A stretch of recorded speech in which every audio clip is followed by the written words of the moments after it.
नमस्कार, मैं सोनिका जियाल और आप देख रहे हैं नेशनल न्यूज मीडिया चैनल। चलिए आपको दिखाते हैं हर राज्य से जुड़ी सामाजिक, राजनीतिक और अपराध से जुड़ी खबरें। जनसंघर्ष मोर्चा अध्यक्ष एवं GMVN के पूर्व उपाध्यक्ष रघुनाथ सिंह नेगी ने पत्रकारों से वार्ता करते हुए कहा कि विगत काफी समय से अंकिता भंडारी हत्याकांड में एक VIP व अन्य नाम शामिल होने की चर्चाएं जोरों पर थी, लेकिन इस मामले में कोई बोलने को तैयार नहीं था।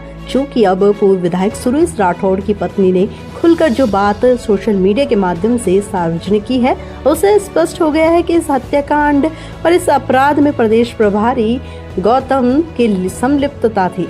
वहीं सवाल इस बात का है कि गट्टू को इस रिजॉर्ट में ले जाने व स्पेशल सेवा देने वाला सूत्रधार कौन था तथा इस रिजॉर्ट पर उस खास कमरे पर बुलडोजर चलाने की अनुमति देने वाला और इसमें शामिल कौन था। इसकी जांच अति आवश्यक है। इस मामले में सिर्फ और सिर्फ CBI जांच ही अंकिता भंडारी के परिजनों एवं प्रदेश की जनता को न्याय दिला सकती है।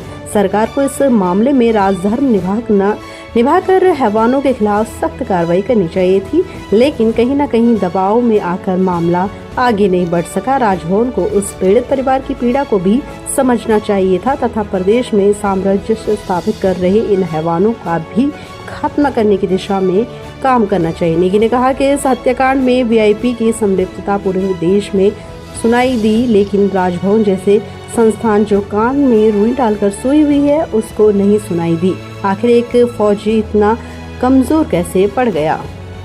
हत्याकांड जी कोई मामूली अपराध नहीं है, बहुत जघन्य अपराध है, इट्स अ हीनस क्राइम। और इस मामले में जब तक राजभवन जैसी संस्था जो जागने का काम नहीं करेगी, जो बिल्कुल सोई भी है रुई डाल के कान में, जब तक इसकी CBI जांच नहीं हो सकती। क्योंकि मामला इस बात को कि सरकार तो दबाव में सर, क्योंकि जो प्रदेश के प्रभारी हैं गौतम जी, जिनको उर्फ गट्टू के नाम से कहा गया है, संबोधित किया गया है, और जो महिला जो पूर्व विधायक है हमारे राठौड़ जी, उनकी धर्मपत्नी इस बात को चिल्ला करके कह रही है, सोशल मीडिया में कह रही है, मीडिया के माध्यम से इस बात को कह रही है कि जो दुष्यंत गौतम है, जो गट्टू है, उन्होंने इसमें बड़ी भूमिका निभाई है। इस हत्याकांड में वो भी शामिल है। हमारा से भी 2-3 सवाल सरकार से भी है, राजभवन से भी इस बात को लेकर के कि आखिर इतने दिन से VIP का नाम चला आ रहा था, सरकार ने अब तक क्यों जांच नहीं कराई। दूसरी बात यह है कि जो गट्टू वाली जो बात है, गट्टू को वहां तक कौन ले गया, कौन लोग शामिल थे गट्टू को मिलाने में, गट्टू की जो भूमिका थी।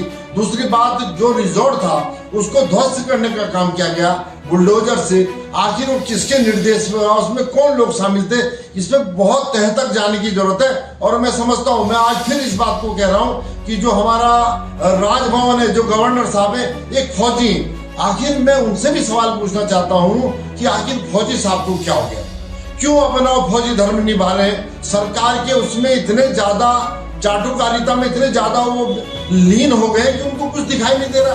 अरे पूरे देश के अंदर इस हत्याकांड की गूंज सुनाई दी थी और आज तक भी हो रही है, लेकिन अब तक तो सरकार कह रही थी, धूल में लठ मार रही थी कि क्या होगा, कौन है वो VIP।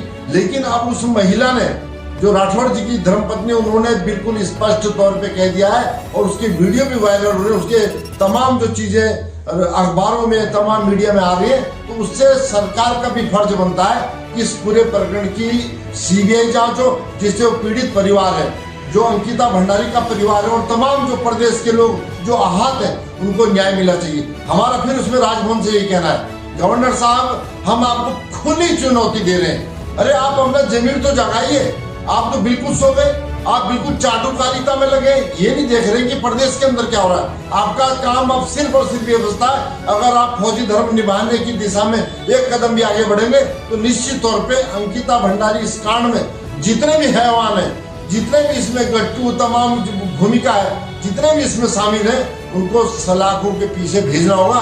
क्योंकि 1-2 लोगों को आपने रिजॉर्ट वाले को भेज दिया, ठीक है, लेकिन जो लोग इसके मुख्य सूत्रधार हैं, जो हैवान है, उनको भी सलाखों में पीछे भेजने के लिए CBI जांच की कार्रवाई के निर्देश सरकार को देने चाहिए।